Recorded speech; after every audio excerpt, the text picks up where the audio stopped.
Before we begin, take a moment to like this video and subscribe to the channel.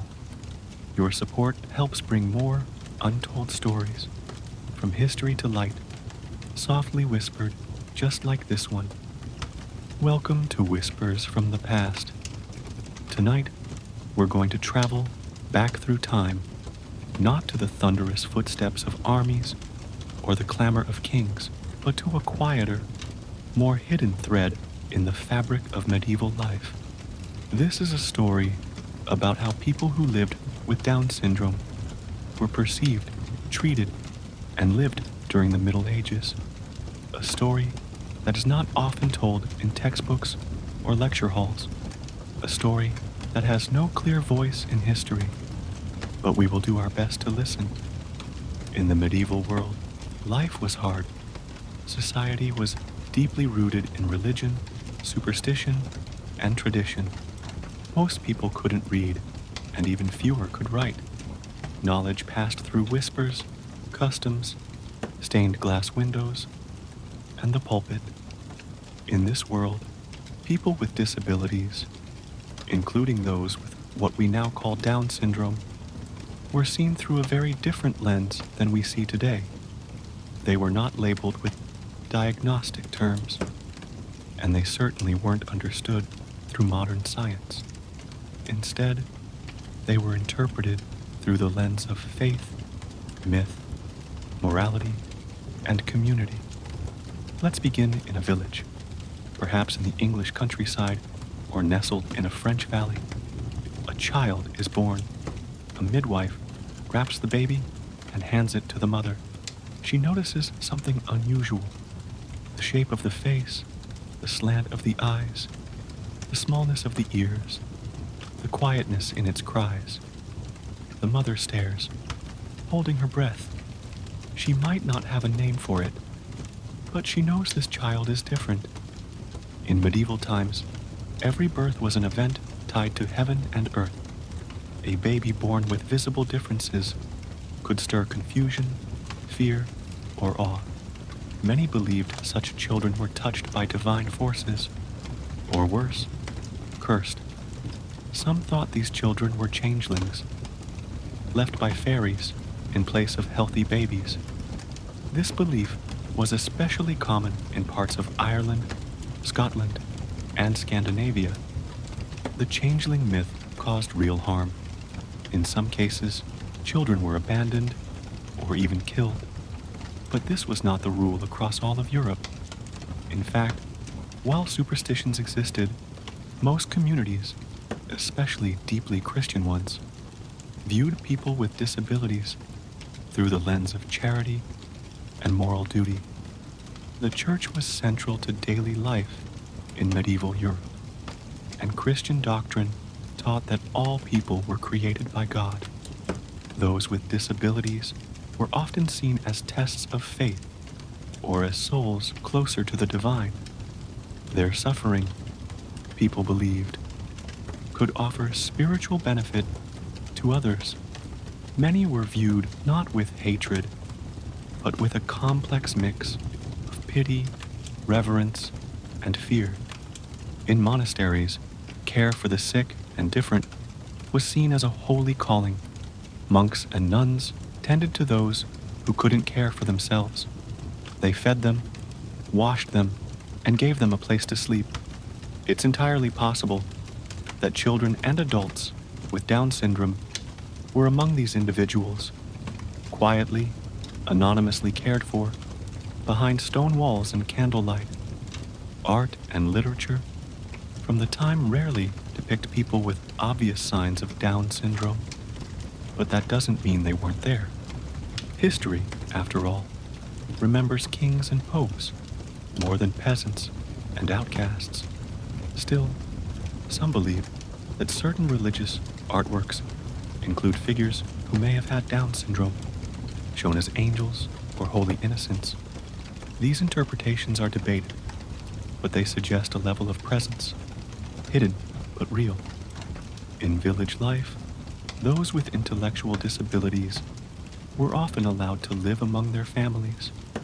Unlike later centuries that institutionalized the disabled, the medieval period had no large asylums. Families might have seen the child as special, touched by God.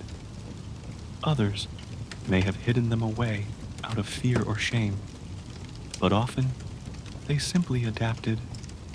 Imagine a boy who couldn't learn to read or speak clearly, but who could feed the chickens or carry water from the well. A girl who didn't understand the market's rules, but who could help spin thread or sweep the floors. They were not scholars or scribes, but then again, neither were most villagers. Because the entire pace of life was slower and more physical, there was room, in some cases, for these individuals to contribute. Their simplicity was not always seen as a burden. Sometimes it was seen as purity. This is especially true in the religious worldview of the time, which valued humility and innocence. But life was not always kind. Those with significant differences, including those with Down syndrome, were often at risk of exploitation, abuse, or being labeled fools. In some courts, natural fools, as they were called, were kept as entertainment, while some were celebrated for their innocence or humor. Others were mocked. They became fixtures in noble courts, dressed in bright colors, their role somewhere between humor and humiliation. It's likely that some of these court fools had cognitive disabilities. The line between jesters, clowns, and those with intellectual differences was blurred, and while some were protected by nobles, or even loved by them, their position was never truly secure.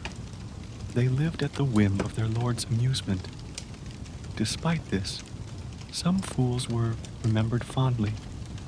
Their simplicity was thought to hold hidden wisdom. In literature, the fool often speaks truth that others can't see. Shakespeare would later immortalize this idea in his plays, though he wrote long after the medieval period. Still, the seeds of that belief were planted here, in the dim candlelight of a cold stone court. As the centuries passed, society began to shift. By the late medieval period, towns grew and universities emerged. Medical thinking, still based on ancient Greek ideas, began to reframe disability in terms of imbalance and disorder. But even then, there was no understanding of chromosomes, no diagnosis of Down syndrome, just people living as best they could in the skin they were given. One of the most moving truths of this era is that most people with disabilities lived quietly in the shadows, not vilified by law, but not protected either. Their lives depended largely on the kindness or cruelty of those around them. A mother's love could make all the difference. A local priest's compassion or a neighbor's gossip could shape an entire life. Today, we try to categorize and define, but in the medieval world, life was more fluid, more mysterious. People were born, they lived, and they died, often with little written record. For those with Down syndrome, their stories are mostly lost to time. But that doesn't mean they didn't exist. It doesn't mean they weren't loved. So, as you fall asleep tonight, think of a flickering fire in a stone cottage, a mother humming to her child, a monk wiping a brow, a jester telling a simple joke that makes a king laugh. These moments, these soft, forgotten echoes, are what history often overlooks. But here, in the quiet, we remember them. Thanks for listening to Whispers from the Past. If you found peace in this story, consider liking the video and subscribing for more journeys into forgotten lives and soft histories. Good night.